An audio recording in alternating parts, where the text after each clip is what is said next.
푸른 곰팡이라는 시는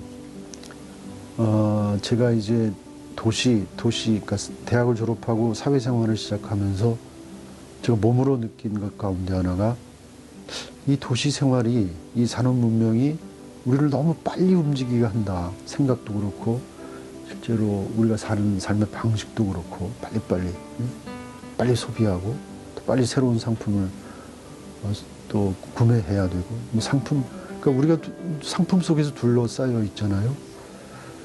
그래서 이건 대단히 문제가 아닌가 그런 생각에서 좀 느리게 가자.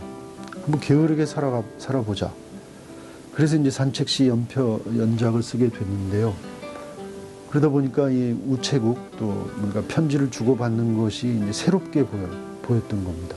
그 편지를 보내고 받는 사이에 3, 4일이라는 시간이 저는 이제 발효의 시간이라고 봤던 거죠.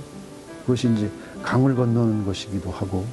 근데 이제 발효, 숙성, 기다림 이런 게 없어져 버렸잖아요. 이걸 우리가 되찾지 않으면 과연 우리가 사람답게 살 수 있을까? 그런 발효의 시간을 되찾지 않으면 우리가 저 나무, 저 동물들하고 같이 살아갈 수 있을까? 그런 문제의식을 가졌던 겁니다. 푸른 곰팡이, 아름다운 산책은 우체국에 있었습니다. 나에게서 그대에게로 가는 편지는 사나흘을 혼자서 걸어가곤 했지요. 그건 발효의 시간이었댔습니다. 가는 편지와 받아볼 편지는 우리들 사이에 푸른 강을 흐르게 했고요. 그대가 가고 난 뒤 나는 우리가 잃어버린 소중한 것 가운데 하나가 우체국이었음을 알았습니다. 우체통을 굳이 빨간색으로 칠한 까닭도 그때 알았습니다. 사람들에게 경고를 하기 위한 것이겠지요. 그 교과서에 실리기 전에 이제 알게 되는데 그게 뭐 그렇게 기쁘기만 한 일은 아닙니다.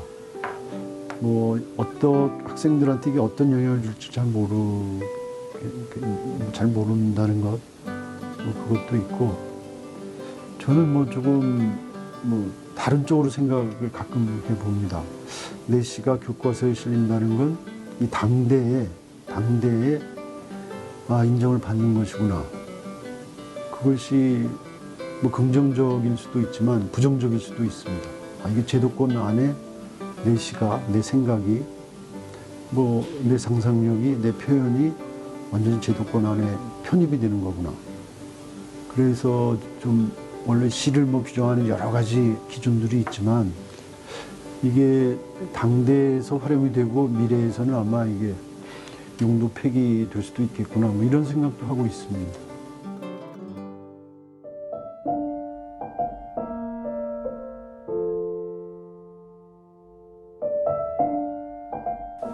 이제 문명 비판을 하는 시는 계속 써오고 있고요. 또 요즘 마음의 문제, 의식의 문제를 어떻게 좀 새롭게 탐구할 수 있을까, 그런 고민도 있어요. 그래서 가끔 그 뇌과학 책도 보고 있고요.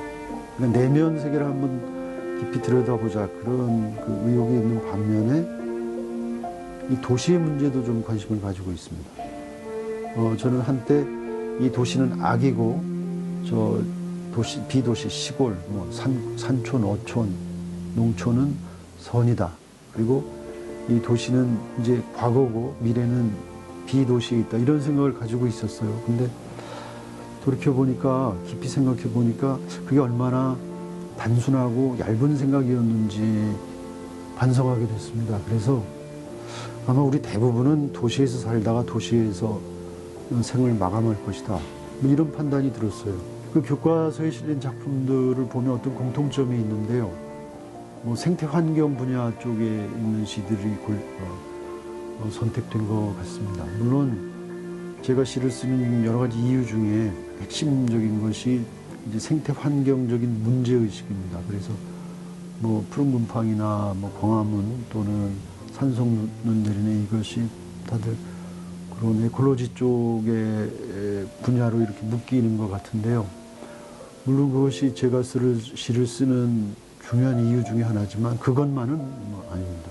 그건 아니고, 제가 요즘 관심을 갖고 있는 것은 우리가 미래를 어떻게 만들어 가야 할 것이냐 뭐 이런 문제인데 그 미래 뭐 요즘 많이들 쓰는 용어를 쓰자면 전환 설계인데요. 이 전환 설계를 할 때 대전제가 되는 것이 생태 환경 문제입니다. 우리가 무엇을 먹고 어떤 가치를 추구하면서 미래를 상상하고 또 실현해 나가야 할 것인가. 여기에 생태 환경 문제가 매우 중요한 전제 또는 기반이 되죠. 그래서 또 교과서에서 제시가 그런 범주에 묶이는 시들이 실렸다는 건 뭐 나쁘지 않다고 생각을 합니다.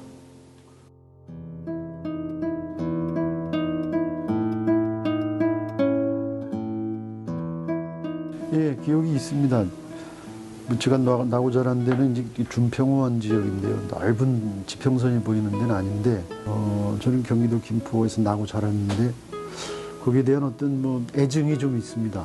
제가 거기서 나고 자란 시골 동네, 나를 품어주고 키워준 자연 환경이라는 점, 또는 역사도 있고, 다 있죠. 가족, 마을 사람들도 있고. 그런 점에서는 고향에 대해서 애틋한 마음을 가지고 있는데, 80년대 이후에 이제 소위 개발 성장 바람이 불면서 그 동네가 이제 산도 없어지고 물도 없어지고 길도 없어졌습니다. 그러니까 그야말로 신도시가 되어버렸죠. 그리고 행정 명칭도 다 바뀌었어요. 지금은 인천시 서구 검단동인가 이렇게 되어 있을 겁니다. 그러니까 제가 이제 찾아갈 고향이 저는 없어졌어요. 풍경도 없어지고 지명도 없어지고 사람과 그 전통이 없어진 건 말할 것도 없고요. 그래서 고향에 대해서는 그런 양가 감정을 가지고 있습니다.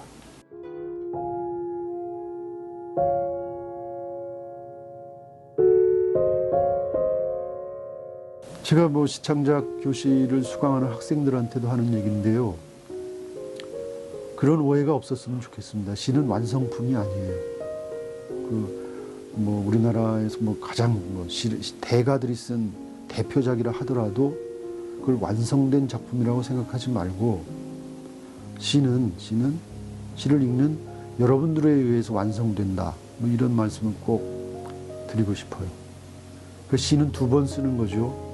첫 번째는 그 시를 쓴 시인이 쓰는 거고 두 번째는 그 시를 읽는 독자가 쓰는 겁니다. 근데 제가 보기에는 시인이 쓰는 시보다 독자가 시를 읽으면서 다시 쓰는 시가 더 큰 시, 더 좋은 시라고 저는 생각합니다. 그리고 또 하나 주문하는 건 시를 통해서 여러분들의 구체적인 삶의 문제를 해결해 봐라 그래요.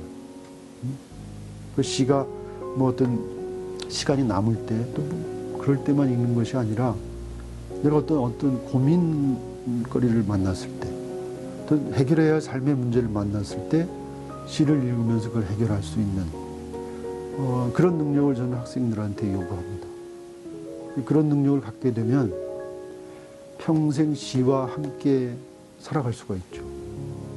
기쁠 때, 외로울 때, 우울할 때, 화가 날 때, 이럴 때 시를 펼쳐놓고 시에서 그런 문제들을 해결해 나갈 수 있다면 저는 그런 독자가 아주 뛰어난 시인이라고 생각합니다.